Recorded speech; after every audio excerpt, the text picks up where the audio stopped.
Salut à tous, aujourd'hui je vais vous présenter les solutions de freinage que j'ai pour Ténéré 700 parce que si elle a bien un défaut à mon sens c'est un peu ça, le feeling spongieux du frein arrière et du frein avant. Donc nous on propose plusieurs types de freinage. Le premier, le plus simple, c'est simplement un shunt ABS que tu mets dans ta boîte à fusibles et tu mets ça à ton guidon, tu vois. Et comme ça tu peux désactiver l'ABS de manière semi-permanente. Donc ça c'est pas mal, ça t'évite d'avoir à le remettre à chaque fois que tu coupes le contact. Deuxième solution qu'on a, c'est remplacer l'ensemble des durites avant-arrière sur ton mètre cylindre d'origine en durite Avia, en passant plus par l'ABS. Donc il y a deux durites qui partent d'en haut à chaque étrier, une durite directe à l'arrière. Donc ça, c'est un freinage qui est super puissant.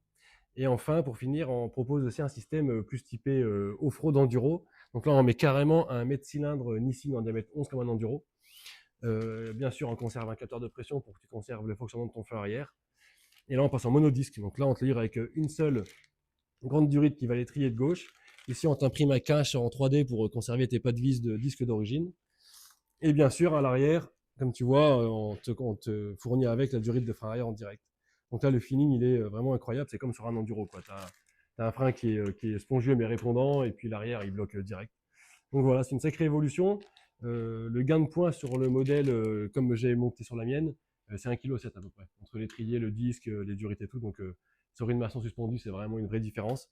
À savoir, attention, on touche le freinage, donc dès qu'on supprime l'ABS, évidemment, il n'y a plus d'homologation, quoi. Donc c'est à savoir. Pour l'ensemble des solutions où on chante l'ABS, on te fournit avec des petits bouchons qui te permettent de garder l'ABS en place. Tu viens juste obstruer les trous des durites banjo et ça te permet de ne pas avoir à acheter dans un émulateur qui remplace le bloc. Donc voilà, tu as vraiment tout pour le faire.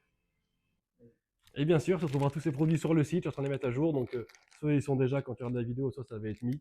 Mais tu vas tout retrouver au détail pour pouvoir acheter tout ce que tu veux, tout ce que tu as besoin. À bientôt.